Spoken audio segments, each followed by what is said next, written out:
جی، میرا سوال آپ سے یہ ہے کہ میں دین کا سرے سے تعلیق میں دین کا سرے سے تحقیق شروع کرنا چاہتا ہوں.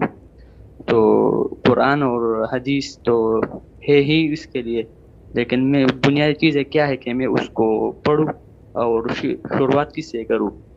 اور دوسرا سوال یہی ہے کہ سر کو ٹانگنا اور شلوار کو ٹخنوں سے اوپر رکھنا، اس کا شرعی حیثیت کیا ہے؟ محوذ ایک سوال آپ کا پہلا سوال کا جواب دیتے ہیں، انشاءاللہ دوسرے سوال کے لیے آپ جو نا رابطہ کر لیجیے گا ایپ میں. پہلا سوال آپ سمجھ گئے؟ جی وہ کہہ رہے ہیں کہ دین کو وہ شروع سے پڑھنا چاہتے ہیں، تو اس کے لیے کیا بنیادی چیزیں ہیں، ان کو کیا پڑھنی چاہیے؟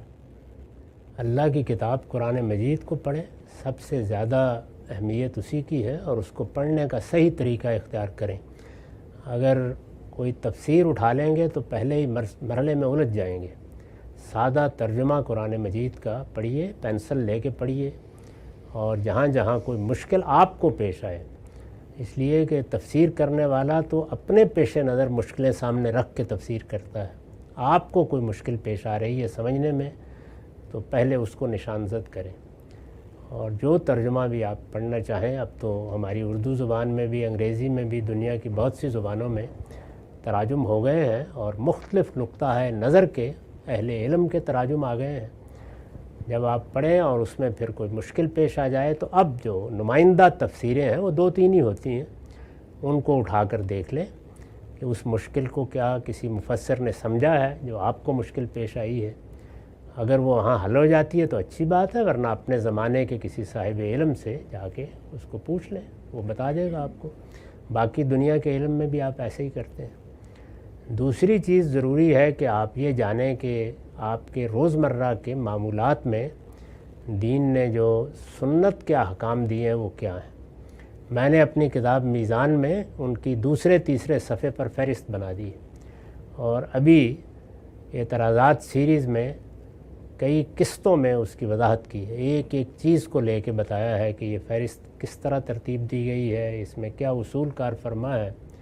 وہ دیکھ لیں. وہ ایسے اس سے ہر مسلمان واقف ہے. اس میں عبادات ہے، اس میں ہمارے نکاح طلاق کے معاملات ہیں، اس میں خور و نوش کی حرمتیں ہیں، اور اس میں تطہیر بدن کی چیزیں ہیں جو ہمیں روزمرہ زندگی میں صفائی ستھرائی میں ملحوظ رکھنی ہوتی ہیں.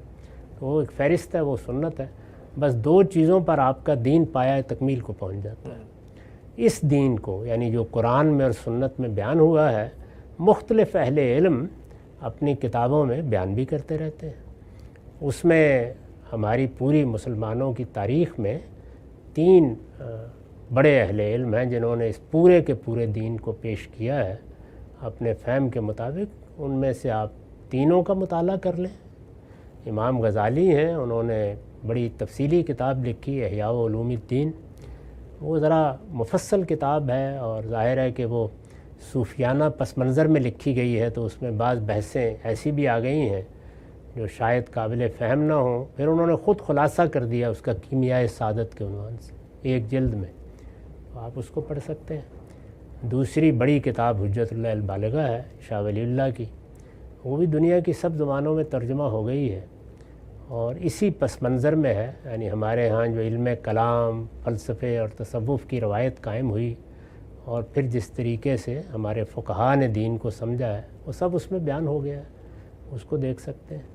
تیسری مولانا سید ابوالعلا صاحب مودودی کی اسلامی نظام زندگی ہے، اور اسی کا ایک بڑا مختصر خلاصہ ان کی کتاب دینیات ہے.